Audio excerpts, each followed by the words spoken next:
Hello guys, in today's video I will be showing you how to fix Canva freezing problem. So the answer is easy, just go to the settings and then scroll down to the apps section and then go to the search and search Canva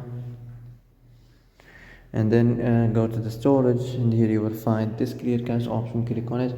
Now you can go check it if it worked, and if it didn't you can try to restart your phone or turn the Wi-Fi off and on, or the Bluetooth or the airplane mode. Also you can try to clear data, but be careful. If you clear data, all these applications data will be deleted. This includes all files, the settings, the accounts, the databases, etc. So be careful if you want to clear your data.